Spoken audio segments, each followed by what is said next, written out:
The night Ivy Caldwell stood in the middle of the Hargrove Grand Ballroom, holding an open jewelry box and looking at a necklace she herself had designed, she did not cry. Not right away. She just looked at it, at the small emerald pendant set in white gold, at the delicate chain she had approved in a design meeting 14 months earlier, at the certificate of authenticity tucked beneath the velvet. And she thought, so this is where we are. Her husband, Donovan Caldwell, 39-year-old senior partner at Whitfield & Associates, stood 6 feet away, champagne flute in one hand, the other arm resting on the shoulder of a woman named Bree, who worked in his office and smiled at everything with the kind of confidence that came from knowing something the room did not. Donovan had just announced, in front of 200 guests assembled for Ivy's 37th birthday, that he had bought her a gift from Celeste Maison, the most exclusive jewelry brand in the country, he said. He said it loud. He said it like a man handing over a trophy. What he did not know was that Ivy Caldwell, Ivy Renee Caldwell, 37-year-old wife of Donovan, quiet woman who left parties early, woman his mother had called sweet but unremarkable at Thanksgiving dinner 3 years in a row, was the silent founder and majority owner of Celeste Maison. She had built it in a rented studio in Portland 11 years ago. She had named it after her grandmother. She had taken it from a single collection of hand-drawn pieces to a brand carried in 14 countries, with a waiting list for its signature line that ran 8 months long. She had done all of this under a holding company that used her initials and her grandmother's maiden name. She had done all of this while Donovan told people at dinner parties that his wife dabbled in design. Dabbled. The room was warm. Someone near the back laughed at something that had nothing to do with this moment. A waiter passed with a tray of scallops. The chandelier above the center table had 42 bulbs. Ivy had counted them twice while Donovan was giving his speech, because counting was easier than listening to him describe the necklace as a gesture of how much he valued her. His father, Frank Caldwell, 68-year-old retired banker and the loudest man at any table he sat at, had been talking about Celeste men for 2 years straight. At Christmas, he had told Donovan the brand was the kind of taste that separates real class from new money. At Easter, he had given Donovan's mother a pair of earrings from the collection and said they cost more than most people's car payments. He had said the founder was a visionary. He had said whoever ran that company understood what luxury actually meant. Frank was standing 12 feet from Ivy right now, nodding approvingly at the jewelry box. She looked down at the necklace again. Then she looked up at Donovan. "Before I put it on," she said, and her voice was calm, not cold, not shaking, just calm, the way water is calm before you understand how deep it goes. "Would you mind if I had it authenticated?" Donovan blinked. "Unticked. There's an appraiser here tonight. He does authentication events for the Hargrove Foundation. I'd love to have it verified." The room did not go quiet all at once. It went quiet the way a tide goes out, slowly then completely. Donovan laughed. It was the kind of laugh that was meant to signal to the room that the question was absurd, that she was being charmingly paranoid, that this was a quirk of his wife's that he found endearing. "Ivy, it came in the box. It has the certificate." "I know," she said. "I'd still like to have it checked." He looked at her for a long moment. Something moved behind his eyes. Not guilt yet, just the first shadow of something he hadn't expected. He shrugged. He said, "Sure." The appraiser's name was Arthur Lemke, and he had been authenticating jewelry for 31 years. He was a small man with reading glasses on a chain and the particular unhurried manner of someone who had seen too many fakes to be impressed by a good box and a clean certificate. He looked at the necklace under his loupe for less than 90 seconds. Then he set it down on the velvet cloth he'd unrolled on the side table, and he looked up at Ivy and he said quietly, "This isn't Celeste Maison." The room heard it. The room was trying not to be the room that heard it, but it heard it. The pendant is cubic zirconia, not emerald. The setting is white-coated brass. The certificate is a reproduction, good quality, but the font on the authentication code is 2 generations behind what the brand currently uses. He paused. He was a man who understood the weight of what he was saying and did not add to it unnecessarily. "The retail value of this piece is approximately $60. Donovan said, There has to be a mistake. I paid." "Where did you purchase it?" Arthur asked. The silence that followed was the kind that fills a room the way smoke fills a room, from the top down. Donovan said a name. It was a reseller site, one of the ones that lived in the gray space between replica and fraud, that used the language of luxury and the pricing of desperation. Arthur nodded once, the way a doctor nods when a diagnosis confirms what he already suspected. Frank Caldwell from across the room said, "Son, just that, just the word." What Donovan did not know, what he could not have known, because he had never asked, and she had learned years ago that he would not hear the answer if she gave it, was the story of how Celeste Maison began. Ivy had graduated from the Rhode Island School of Design at 24 with a portfolio full of jewelry concepts that 3 different firms had told her were too detailed for commercial production. She had taken a job at a department store to pay rent. She had spent her lunch breaks in the back room, sketching. She had saved $11,000 over 18 months and used it to rent a studio, buy materials, and hire a photographer named Grace, who worked cheap because she believed in the work. The first collection was called Verdure. It was 12 pieces. It sold out in 4 days through a website Ivy had built herself using a tutorial on YouTube and an amount of determination that surprised even her. She had incorporated under the name Renee Veld Holdings. She had chosen Veld, the open grassland, because her grandmother had grown up on a farm in South Carolina and always said that the most valuable things grew in plain sight where no one thought to look. By the time she met Donovan at a mutual friend's engagement party, Celeste Mason had 6 employees and a small showroom in a converted townhouse in the Pearl District. She told him she ran a small design company. He said that was nice. He asked if she wanted another drink. She had been waiting, in those early years, for someone who would ask a second question. Donovan never did. She had told herself it didn't matter.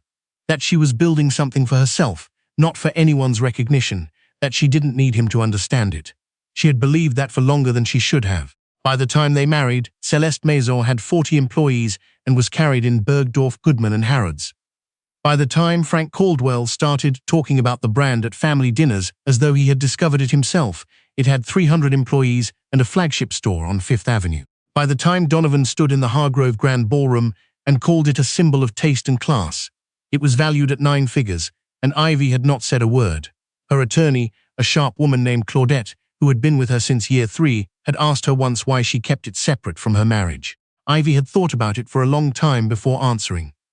"Because if he knew," she said finally, "I would never be sure whether he saw me or the company."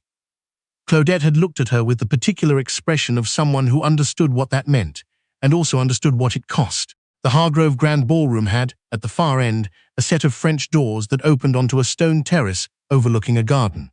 Ivy knew this because she had attended 3 fundraising events here in the past 2 years as a major donor under Renee Veld Holdings.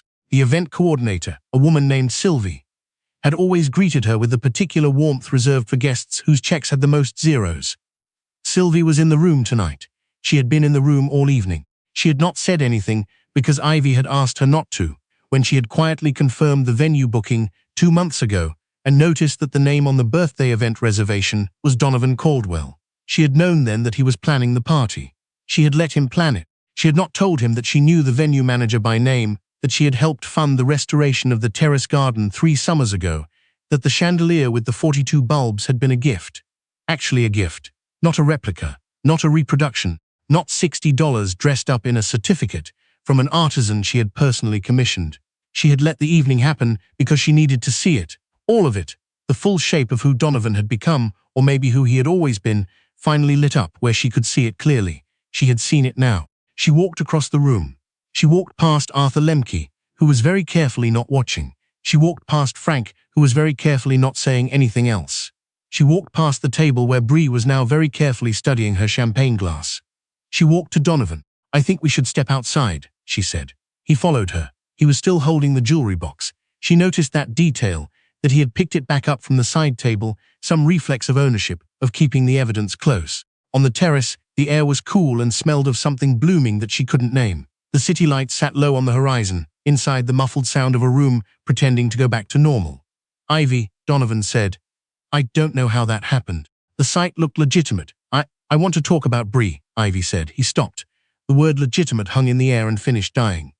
"Ivy, I've known for 4 months," she said. "I have the hotel receipts. I have the messages you sent from your work phone, which you forgot is routed through our shared cloud account. I have the reservation under your name at the restaurant on Meridian, where you told me you had a client dinner." She looked at him. "I've been waiting to see if you would stop." He did not ask how she had access to those things. He said, "I was going to end it." "You were going to end it," she repeated. "I was under so much pressure. The Whitfield merger, my father's expectations." "Your father," Ivy said, "has been telling everyone for 2 years that Celeste Maison is the finest jewelry brand in the country. He's given your mother 2 pieces from the collection as gifts. He called the founder a visionary." Donovan looked at her. Something was shifting in him. She could see it, that slow tectonic movement of understanding beginning to arrive. "I am the founder," Ivy said. I have been for 11 years. The city was very quiet from the terrace, the company your father brags about at every family dinner, the brand you just tried to give me a fake version of. The name on the certificate you handed me in front of 200 people. She paused. That's mine, entirely mine. It has been since before I met you. Donovan opened his mouth. Nothing came out. Renee Veld Holdings, she said. Renee was my grandmother's name. Veld was the land she grew up on. I built it under that name because I wanted to build something that was only ever about the work. She looked at the box in his hand, and then you handed me a $60 replica of my own design in front of everyone I know. He set the box down on the stone railing. She wasn't sure he knew he did it. Ivy, I didn't know. I know you didn't know, she said. That's the part I've been sitting with for years. Not that you didn't know, that you never asked. Inside, the part was quietly collapsing. Not dramatically. There were no raised voices, no public confrontations. People were simply remembering prior commitments. Coats were being retrieved. The catering staff, who had been through enough of these evenings to read the room, were beginning to clear tables in the unobtrusive way that signals an event is ending before it planned to. Frank Caldwell was still standing near the side table where Arthur Lemke had laid out his velvet cloth. He was looking at the space where the jewelry box had been. His wife, Margot, had her hand on his arm and was not speaking. He had called Celeste Maison the standard of real elegance. He had given those earrings to Margot with the pride of someone who understood value. He had talked about the brand's founder as though he had some personal proximity to genius. He had spent 2 years advertising his daughter-in-law's company to everyone he knew without ever learning that she was the one who ran it. Sylvie appeared at Ivy's elbow as she came back inside. "Can I get you anything?" she asked. It was the question of someone who knew this woman had funded the garden outside and was not going to let the evening end without at least offering. "I'm fine," Ivy said. "Thank you for tonight." "Of course." A pause. "The terrace is lovely this time of year." "It is," Ivy agreed. "I always thought so." The attorney meeting happened 11 days later in a conference room on the 22nd floor of a building on Madison Avenue. Ivy sat on one side with Claudette. Donovan sat on the other side with a man named Paul, who specialized in high-asset divorce cases and had the slightly exhausted expression of someone who had arrived late to a situation that was already decided. The terms were straightforward, because Ivy had been careful since the beginning. Renee Veld Holdings and its subsidiary, Celeste Maison, were held entirely separately from all marital assets, incorporated before the marriage, never commingled, always documented. Claudette had made sure of that in year 1 and had checked on it every year since. Paul reviewed the documents. He looked at Donovan. He said something quietly. Donovan looked at the table. The figure on the valuation page was 9 digits. It was not the kind of number that announced itself. It just sat there on the page in a standard font, the way all significant things sit quietly until someone finally looks directly at them. "He didn't know?" Paul asked Claudette, not unkindly, just confirming. "He did not," Claudette said. "He had, by the look of him, seen stranger things. He probably had. This city, these rooms, these tables, they were full of stories about people who looked directly at something every day and never once saw it." 2 months after the Hargrove Grand Ballroom, Ivy was sitting in her studio in the Pearl District. A different one now, larger, with north-facing windows and a drafting table she'd had custom-built, and a wall of finished pieces that caught the light in the afternoon like a quiet argument for the value of patience. Her lead designer, a young woman named Petra, who had been with the company for 3 years and designed with the kind of focused intensity that reminded Ivy of herself at 26, brought in a mood board for the next collection. They were calling it Plainview. After the Veld, after the land where things grew in plain sight. Ivy looked at the board for a long time. Petra waited. She was good at waiting. "Move this piece to the center," Ivy said, pointing to a pendant. "White gold, clean lines, a stone that held the light without competing with it. It should be the first thing people see." "Done," Petra said. She made a note. She did not ask why, because 3 years had taught her that Ivy's instincts about what belonged at the center of things were nearly always right. After Petra left, Ivy sat alone with the mood board. The studio was quiet. Outside the north windows, the city moved through its afternoon in the ordinary way. People walking, deliveries arriving, a life happening in the unhurried rhythm of something that had no idea it was being watched. She thought about the night in the ballroom, about the jewelry box open in her hands, about Donovan's face on the terrace when the shape of things finally arrived. She had not needed him to see her. She had told herself that for 11 years, and in 11 years she had built something that 430 people now worked for, something carried in 20 countries, something her grandmother's name was quietly at the center of without anyone knowing why. What she had needed, what she understood now, sitting in the afternoon light, was not to be seen by him. It was to stop waiting to see if he ever would. That, she thought, was the difference. She picked up a pencil. She began to draw.